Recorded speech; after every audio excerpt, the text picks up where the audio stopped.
Kisah air tanah dimulai dari energi matahari. Energi ini memanaskan permukaan laut, danau dan sungai, menyebabkan air berubah menjadi uap. Proses ini disebut penguapan. Uap air kemudian naik ke atmosfer. Saat naik, uap air mendingin dan berubah kembali menjadi tetesan air cair kecil. Perubahan ini dikenal sebagai kondensasi, dan inilah yang membentuk awan yang kita lihat di langit. Setelah awan menjadi berat dengan air, mereka melepaskannya kembali ke permukaan bumi. Pelepasan ini disebut presipitasi, yang dapat berupa hujan, salju, atau hujan es. Bagian terpenting untuk air tanah adalah air yang meresap ke dalam tanah.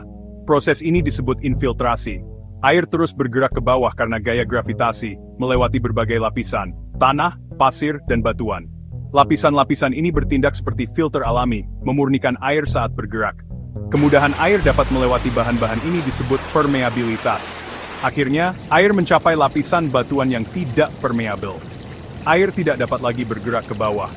Air mulai terkumpul di ruang-ruang dan retakan, membentuk zona jenuh atau aquifer.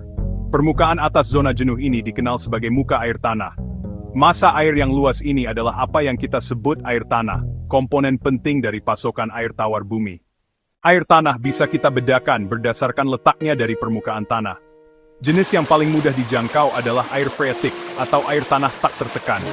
Ini adalah air di aquifer paling dangkal, dengan muka air tanah yang bisa naik turun tergantung curah hujan. Karena dekat permukaan, air ini rentan tercemar dari limbah pertanian dan industri. Lebih dalam, kita menemukan air tanah tertekan yang terperangkap di antara lapisan batuan dan tanah liat kedap air. Ini menciptakan tekanan di dalam aquifer. Ketika sumur digali ke aquifer tertekan, tekanan bisa membuat air naik sendiri, bahkan mengalir keluar tanpa dipompa. Ini disebut sumur artesis. Air tanah tertekan umumnya kualitasnya lebih baik karena terlindungi dari polusi permukaan. Air tanah juga dibedakan berdasarkan kualitasnya, ditentukan oleh mineral yang larut saat melewati tanah dan batuan. Air tanah tawar memiliki konsentrasi garam rendah, cocok untuk diminum, pertanian, dan industri. Perjalanan melalui lapisan pasir dan kerikil bertindak sebagai filter alami. Air ini adalah sumber kehidupan bagi komunitas tanpa akses ke sumber air permukaan. Sebaliknya, air tanah payau atau asin mengandung konsentrasi garam terlarut yang lebih tinggi. Ini terjadi alami atau di daerah pesisir melalui intrusi air asin, di mana pemompaan berlebihan memungkinkan air laut meresap ke aquifer. Jenis air ini tidak cocok untuk diminum atau irigasi tanpa pengolahan mahal, seperti desalinasi. Memahami klasifikasi ini sangat penting untuk mengelola sumber daya air tanah secara efektif dan memastikan penggunaan yang tepat. Indonesia, negara kepulauan yang diberkahi curah hujan melimpah, punya potensi air tanah yang luar biasa besar. Sumber daya tersembunyi ini tersebar di seluruh negeri, tersimpan di cekungan aquifer bawah tanah yang luas. Total potensinya sangat besar, menjadi cadangan andal saat musim kemarau dan kekeringan. Penyebaran yang merata berarti bahkan pulau-pulau terpencil dan daerah pedalaman bisa punya akses ke pasokan air yang andal. Ini menjadikan air tanah sebagai pondasi keamanan dan ketahanan air nasional. Manfaat utama air tanah adalah ketersediaannya yang konsisten dan kualitasnya yang umumnya tinggi. Berbeda dengan air permukaan yang terpapar penguapan dan polusi, air tanah secara alami terlindungi dan tersaring. Suhu dan komposisi kimianya juga lebih stabil sepanjang tahun. Bagi banyak komunitas di Indonesia, terutama di daerah pedesaan dan kering, air tanah bukan hanya alternatif, tapi satu-satunya sumber air bersih layak. Air ini menyediakan air minum aman dari patogen, meningkatkan kesehatan masyarakat, dan mengurangi penyakit yang ditularkan melalui air.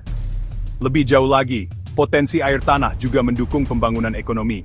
Di bidang pertanian, air tanah memungkinkan irigasi selama musim kemarau, memungkinkan petani menanam beberapa kali setahun, dan meningkatkan hasil panen. Ini meningkatkan ketahanan pangan dan mata pencaharian pedesaan. Untuk industri, air tanah menyediakan air berkualitas tinggi untuk proses produksi, pendinginan, dan sebagai bahan produk. Mengembangkan potensi ini butuh eksplorasi dan pengelolaan hati-hati dengan teknik modern, seperti survei geofisika dan pemetaan hidrogeologi. Air bawah tanah Indonesia adalah aset strategis nasional, yang jika dikelola bijak, akan mendukung kemajuan bangsa selama puluhan tahun ke depan. Di Indonesia, penggunaan air tanah paling luas, keperluan rumah tangga. Jutaan rumah tangga bergantung pada sumur, terutama di pinggiran kota dan pedesaan tanpa jaringan air kota. Sumur gali sederhana ambil dari akuifer dangkal.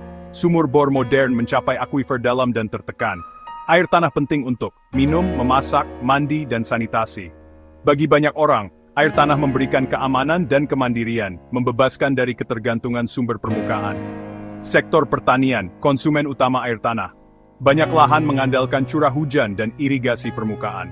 Namun air tanah penting saat kemarau. Petani gunakan pompa dari sumur untuk mengairi ladang, tanaman, padi, sayuran, dan tanaman sekunder. Praktik ini mengubah pertanian, memungkinkan beberapa siklus panen, meningkatkan hasil panen, dan meningkatkan ketahanan pangan. Contoh, pantai utara Jawa, irigasi air tanah penting mempertahankan produktivitas jutaan petani.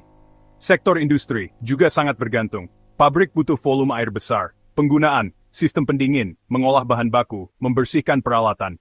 Kualitas dan suhu stabil membuatnya ideal. Industri, tekstil, makanan dan minuman, produksi kertas, sering membuat sumur dalam untuk pasokan andal. Komersial dan publik, air tanah melayani banyak tujuan. Hotel, pusat perbelanjaan, gedung perkantoran gunakan air tanah untuk sistem pendingin udara dan sanitasi. Fasilitas umum, rumah sakit, sekolah andalkan air tanah untuk pasokan bersih. Esensial untuk kebersihan dan kesehatan, menegaskan peran integral air tanah bagi kehidupan modern dan ekonomi Indonesia. Meskipun air tanah adalah sumber daya berharga, pemanfaatannya yang berlebihan telah menyebabkan masalah lingkungan dan sosial yang serius. Salah satu masalah paling signifikan adalah penurunan muka tanah. Ini terjadi ketika volume air besar dipompa keluar dari akuifer, menyebabkan lapisan sedimen memadat. Kota-kota besar seperti Jakarta dan Semarang mengalami tingkat penurunan mengkhawatirkan. Dampaknya, peningkatan banjir, kerusakan bangunan, dan perubahan topografi. Masalah serius lainnya adalah intrusi air asin.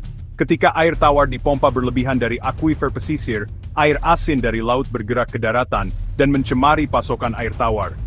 Setelah akuifer tercemar garam, airnya tidak dapat digunakan untuk minum atau pertanian. Proses pembalikannya sangat sulit dan mahal. Banyak komunitas pesisir di Jawa Utara telah kehilangan sumur air tawar, memaksa mereka membeli air atau mencari sumber lebih jauh.